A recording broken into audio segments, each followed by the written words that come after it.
So, welcome, first ever attempt at a friendly natter. A friendly natters are a kind of a strange concept where we just have a conversation and hope somebody comes along and watches. And then, after a period of time, these conversations will grow as more and more people feel that they can join us in our little chatter world.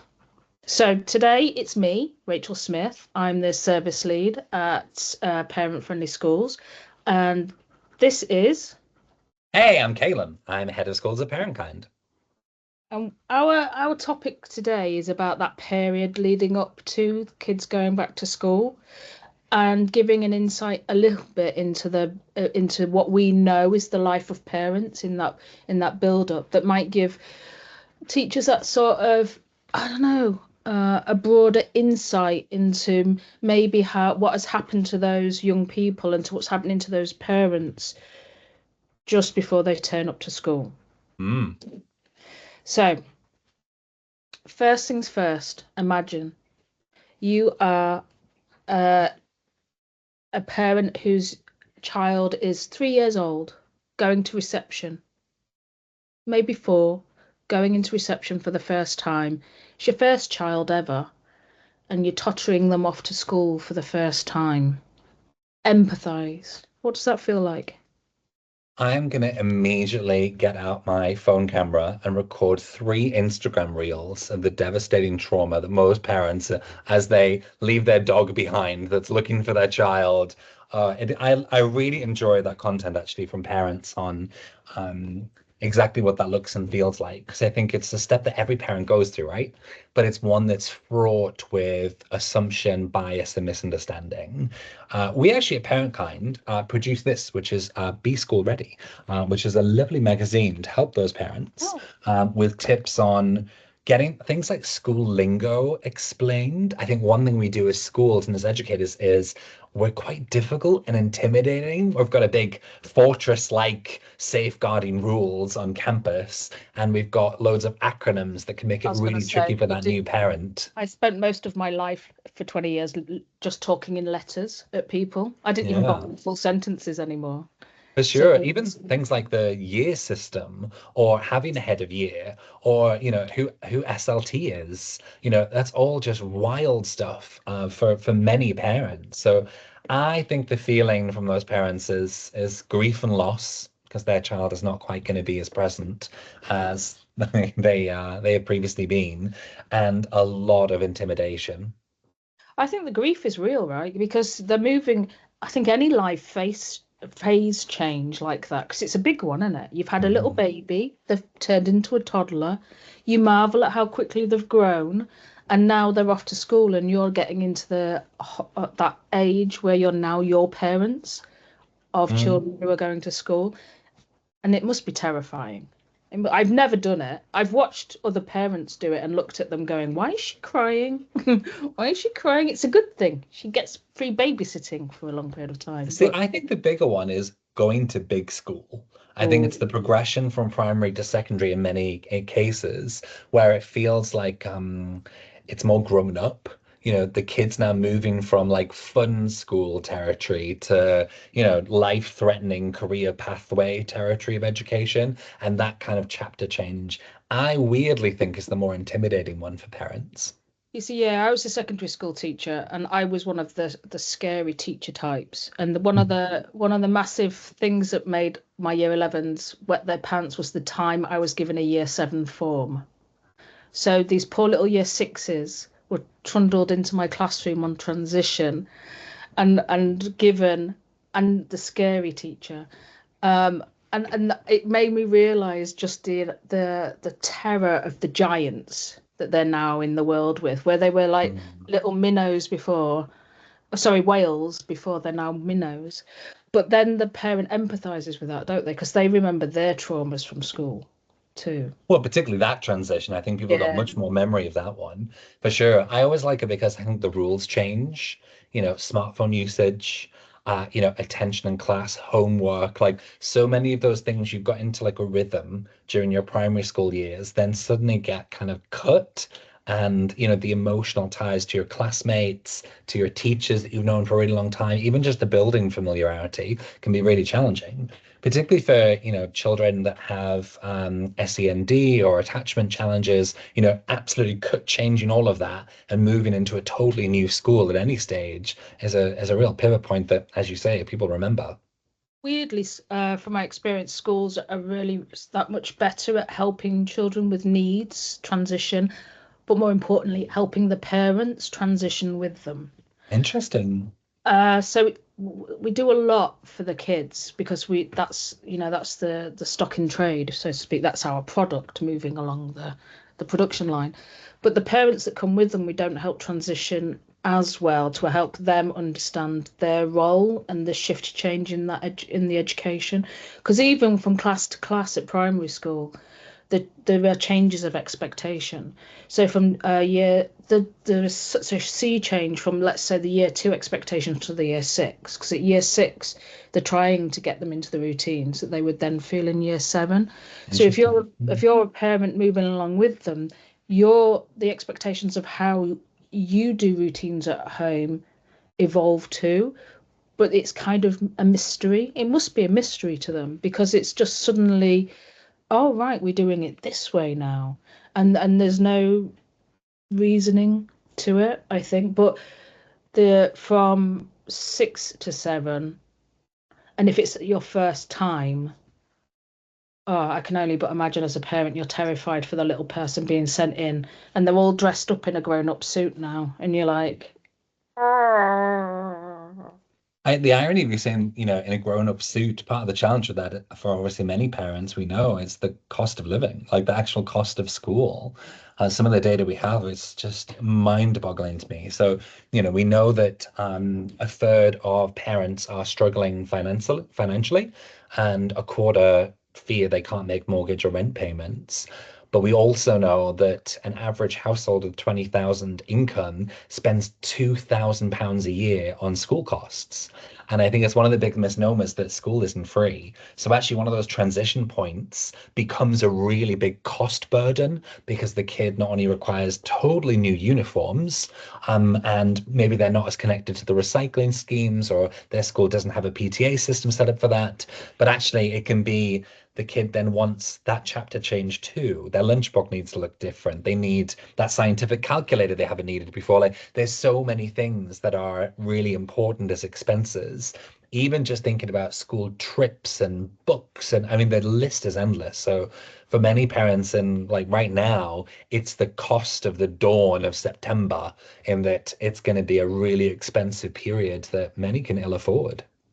yeah, Jason Elson, the CEO of Parent Kind, is really hot on this. It's one of his passion projects, isn't it?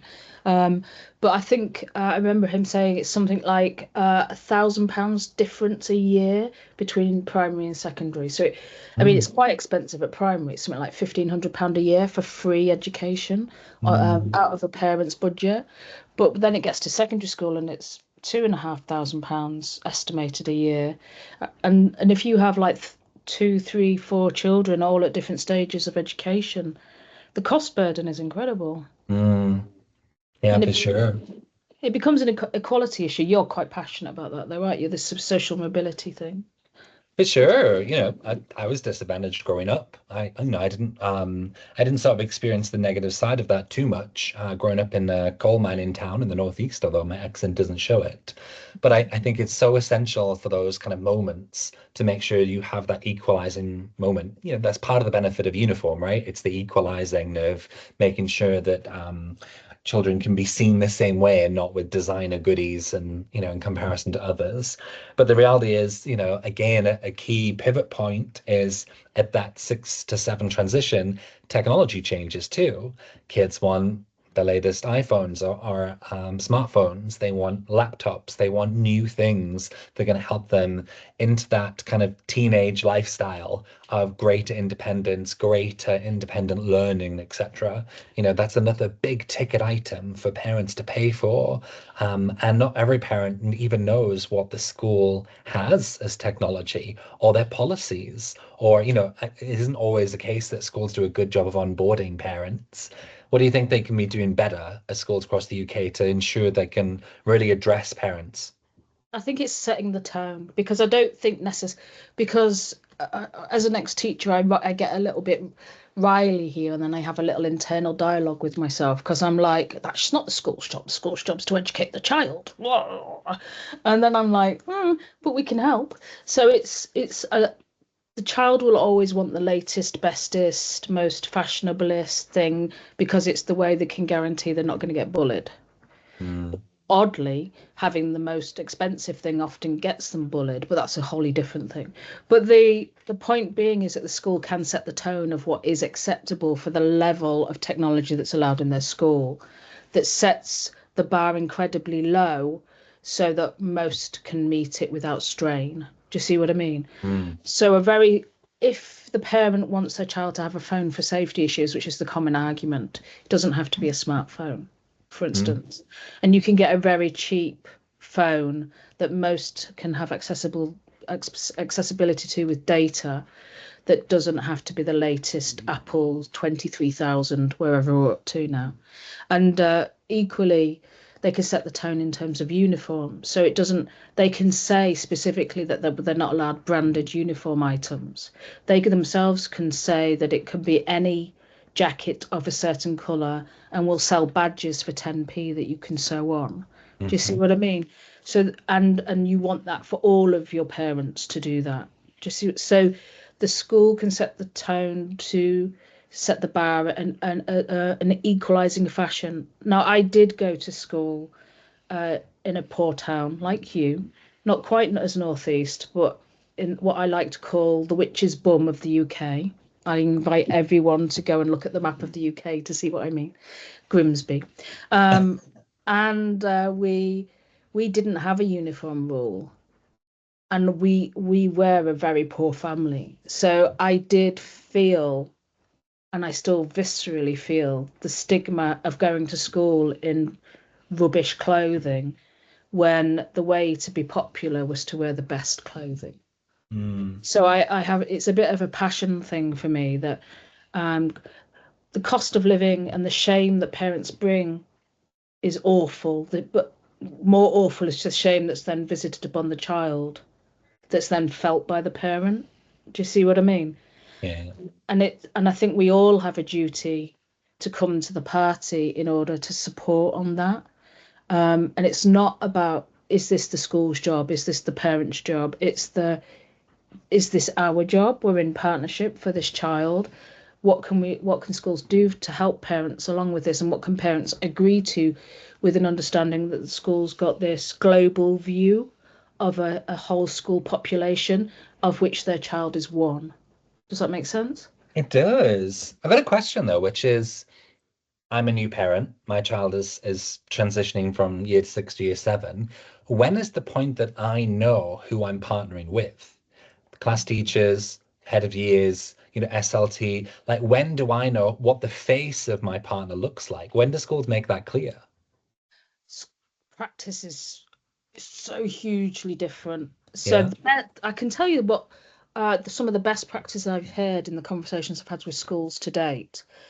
It comes from um, the school putting in a program from the moment that the parent has received the letter saying that that's the school they've been allocated to. When would that So typically be in the year? that's around October, November time. So the open evenings start around October, November time, the letters start coming through. Huge, oh, the trauma that I get in my local area when the local parents get their letter through and they ask me what's the school like? And that word of mouth reputation that comes from me just going, oh, really good school. I really liked working there. Or, oh, really good school. I had a really nice colleague there. And then suddenly, it's okay.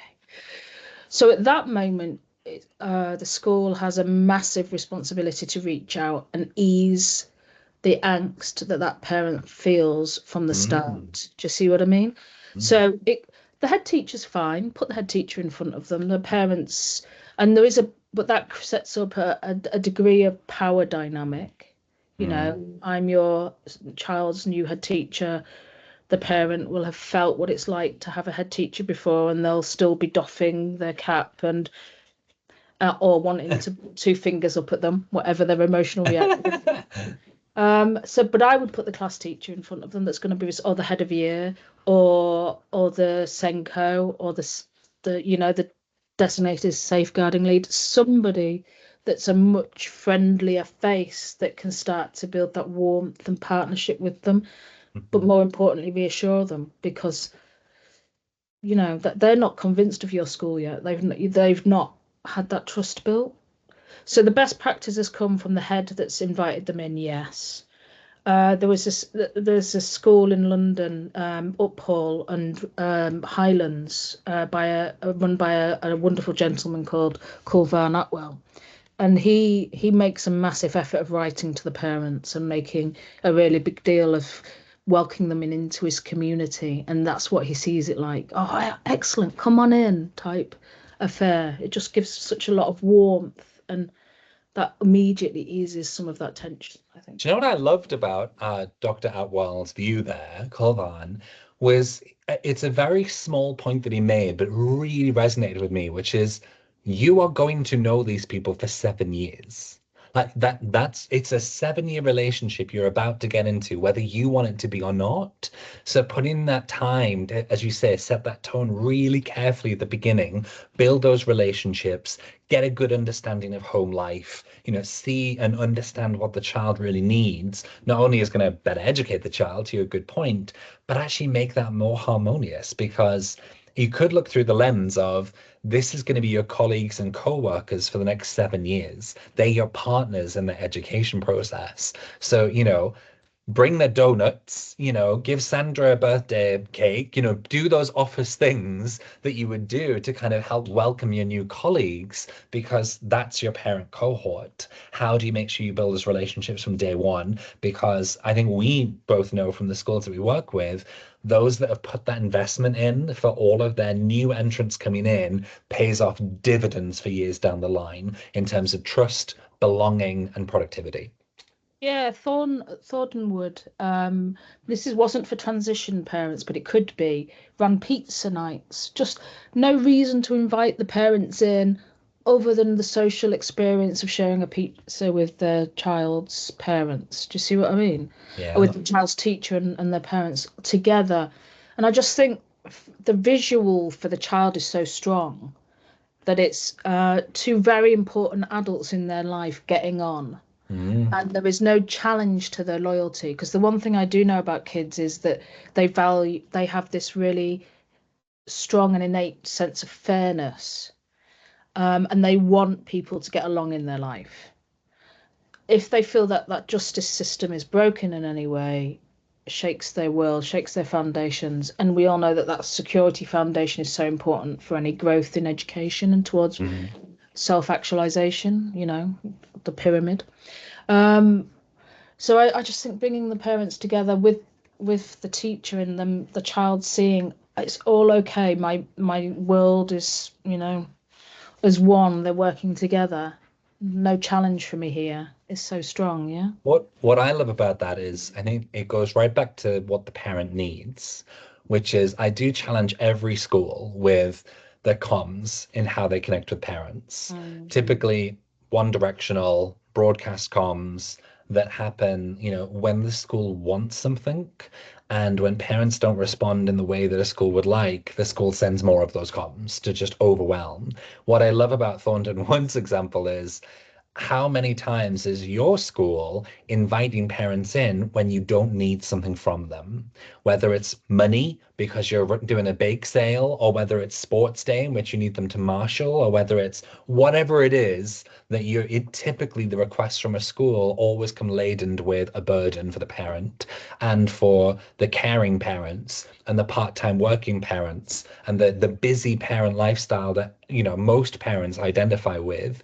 School becomes this burdensome sort of, taskmaster in requiring something. What I love about pizza night is you set the tone of we can have a relationship without it always being transactional. It can just be about actually building the bond and having that sense of belonging. And you know what? When you've done that and then you go to make your ask later, you are so much more likely to get the action that you need, having built the trust.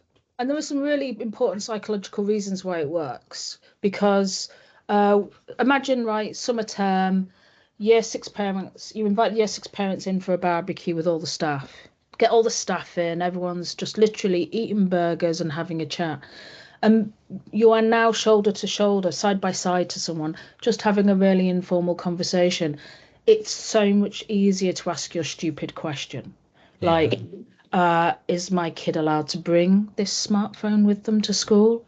And you don't have to ask it in front of 100 parents and have your question then interrogated in a 5 minute answer, do you? It's like you could just side by side with someone, another human being, having a chat, eating a burger, trying to do it politely because this is your kid's teacher, but just just so much easier. Do you know what I Mhm. think? I do. I do. Every school would say they don't have budget for pizza night. It's extra staff time. And it's a direct cost. Do you really think it's that worth it? It's not a cost, it's a saving.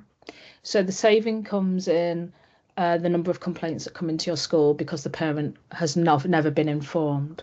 It's the number of times you have to send out messages to get people to come to your parents' evening because suddenly your parents are no longer intimidated by school because they've met this person before on an informal basis. It's those moments when the child is disrupting and the education of 30 people is being affected, and you can now very easily reach out to that parent and go, having a real difficulty with him, can you give me, or her, sorry, sexism, uh can you come in and support me? And the answer will undoubtedly, sorry, be yes at that point, because you've put that early investment in that pays off dividends later. Sounds good. Wrap us up, Rach. I mean, this has been an incredibly intense, friendly natter, but I'm so super glad that Kaylin joined us here, and I'm looking forward to next week. Next week, we talk about the first week of school and all of the pressures and the fears and the tensions that are going on there. And I'm just going to pose this thought: the parent that receives the child that's come home and not enjoyed their first day of school.